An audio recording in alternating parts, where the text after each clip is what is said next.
Alright guys, HyDra again today. Hope you're doing well and enjoying your day so far, and a surprise to many, including myself, the OpTic Dynasty podcast actually addressed the MVP prize money split drama that Crimsix and FormaL talked about a couple of years ago. FormaL now, for the first time really, gives his explanation as to why he didn't split the prize money, despite the OpTic Dynasty agreeing before the tourney that whoever won it would split it with the rest of the team. That didn't happen. Crimsix was not happy about it at the time, and even in the years that followed, but we now finally have a response from FormaL and Crimsix on this matter. Very much enjoying your thoughts in the comments below. Hit the like button if you enjoy. Subscribe if you're new as always. I'd greatly appreciate it. First of all, to mention, I'm guessing there might be tickets still available to this. It's this weekend on the Saturday. The off-season's going on, and just wanted to mention it because Hitch & Co, they always do a phenomenal job putting these events on, and he says already they've got triple the attendees this season compared to last year, which is just fantastic stuff. Of course, the Black Ops 2 throwback is what I'm most looking forward to, but there's other stuff going on at the weekends as well. Esports Stadium Arlington, all that good stuff. So yeah, if you guys are local, have a look at it. There was also this that I saw going around, that Halo Infinite has added a free-for-all World Championship qualifier playlist to multiplayer, and the players will be live for a week, where if you're good, you can win a trip to compete in Seattle next month. Now, I don't know if this is just going to be infected by cheaters, which is possible, I guess, if the, I don't know exactly how this is going to work. But this is interesting because way back in Call of Duty Black Ops 2, you could qualify for champs, or at least you could qualify for like the champs qualifiers by playing in ranked play, or league play as it was called back then. If you got through the ladders, you played with a team, you can actually qualify through the game itself. And this is also right now what Valorant are trying to do. They've got something called Premier, where you can sign up as a team, play through Premier, and if you're the top of your ladder and you then win the subsequent tournaments in the game client itself online, then you can qualify to start to get considered into like the tier 2 scene and then make your way up from there. So it is very interesting to see how teams or different developers are trying to approach this one, and it was something we used to have in COD a little bit way back in the day. And to be fair, if you're topping the ranked play ladders in COD right now,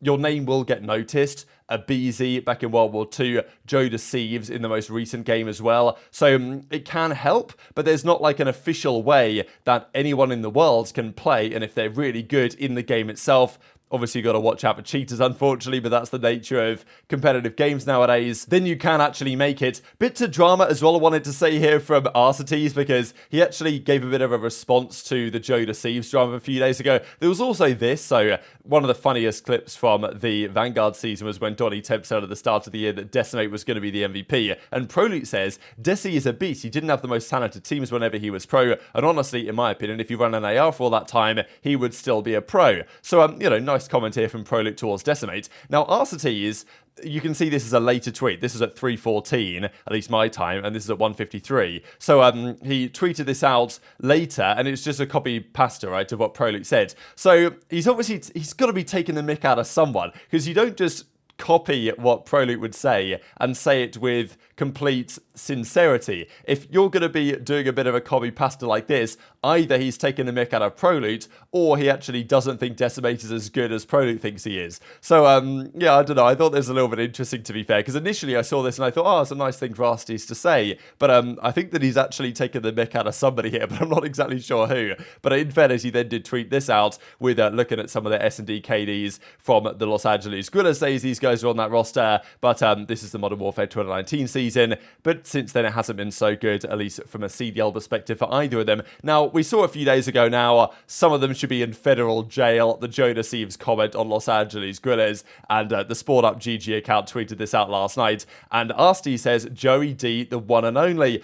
So he doesn't say, oh, Joe, what are you talking about, man? But I think he must feel like Thieves is talking about him here, to some degree. Like, I know that there's probably, he says some of them, right, Thieves. So, Arcitys has got to be included in this, as we talked about the other day. And, Arcitys, JurNii, they go back and forth on this a little bit. And as he says, we're moving forward until the last day. I'll take the jail time, though. So, yeah, maybe he's not so happy about, the comments that JurNii made. But at the end of the day, it just creates a nice little spicy rivalry, I think, for the new season, because Arcitys is getting a spot. I don't think this has affected him getting a spot in the league. We think he's on Seattle Surge, and JurNii and his Los Angeles Thieves Thieves team for the new season. Probably going to be quite entertaining to see how they get on when they play Seattle. Now, let's dive into what was one of the big dramas, really, of the last couple of years between Crim and FormaL. And it's great to see that after 2 years since this incredibly spicy exchange, they've pretty much made up, right? And they're happy moving forward as it is. So a couple of years ago now, FormaL made a comment and said that he wished he dropped Crim during the Dynasty period. And Crim then came back with an absolute rant, especially about the MVP prize money split. And Crim wasn't happy about this. And to be honest, I was wondering if this was going to get addressed in the podcast. And they actually did address it. They can only get on now much better than they did before, which is good to see, because I thought otherwise it might get a little bit too controversial. But they did actually discuss this. I was like, Seth, yeah, you deserve MVP at a normal event, but Dashy just had the best event. Yeah, I had a crazy event too. I was like, dude, why do you have to play so good? Like, no one's ever had that high of KD, I think. No, mine was higher. His wasn't that high. It wasn't a 1.7. He's literally right below me, though. Like, from the IW Champs one, he's like a 1.4. Mine was a 1.44. I don't want to get that. Wait, can we? You know what? God, that was with 4 people. You can pull it up. Can we get on him on that MVP performance? What about it? What was our game plan? With the cash, you guys aren't seeing that shit. What the fuck? Fuck you. I mean, Dude, if you guys played any game battles match with me the whole year, I would have considered it. But if you look at that point sheet, why I'm 900 You were doing points, pro points? Yes, bro. I was the only one. I was the only reason we didn't play through AM bracket at Atlanta that year. And you guys, or not Atlanta, No, at Paris that year. I played really? too. Swear to God, you just didn't like them. You I don't know definitely if you guys didn't already play hit off him. them. I was the only one playing. I was playing with I J Temp and Priestahh before he was I remember Priestahh. playing him. Dude, I can literally pull it up. No, I played a few. I didn't have no like, 900 points. It was only 5 points played third. I more was than- like so mad. I was number 1 by a landslide. You played more than everybody else. That's what I'm I saying, had like the normal amount pros would have. Damon had like a little bit under. I had some. He had 0. Flat out, you had like 200 points or something like you- that. you were barely made the gifting cutoffs. him. Would've You had had to play like through 200 open points. bracket. You had like 6,000. That's what I'm saying. Like, dude, it was just, dude, that year was so taxing on me. No, like, but that. So the conversation started with them talking about best ever performances. They were talking about the Black Ops 4 Vegas event where Dashy and actually Arcitys as well had insane performances on the Tempest roll. These were Dashy's numbers at that event. He had like a 1.43 overall, 1.44 overall, something like that, when you tally up between the game modes, where he was just completely insane in basically everything in that role. This was FormaL's Infinite Warfare Champs performance, where he had a 1.44 over the entire tournament, and I think just in the groups he had like a 1.8 or a 1.7, something just insane. So yeah, 2 of the best events individually ever. FormaL's will always kind of take the cake as the gold standard event just because it was Champs and he won it and he was the MVP. So, and this is the season when they decided that they would split the prize money, but of course that didn't turn out to be the case. So this is a big drama. I remember talking about this at the time, at June 2021, when he came out and said, you owe me 6,250 of that prize money split, that MVP split, because they'd agreed before the tourney they were going to split it. FormaL decided not to split it. Plot twist, I get dropped, JurNii of the year, etc., etc. You guys remember this one if you've been around a couple of years. And then after they had a bit more of a back and forth, Crim then doubles down on the MVP statement stuff with the 3 teammates, I'd say brothers, that you won a world championship with. Imagine scumming your brothers out of 6 or 7k out of pure selfishness and ego. Don't care about the money. It's just about looking at you and realizing that you're a human actually capable of doing that. You're capable of doing that. So anyway, that was what happened at the time.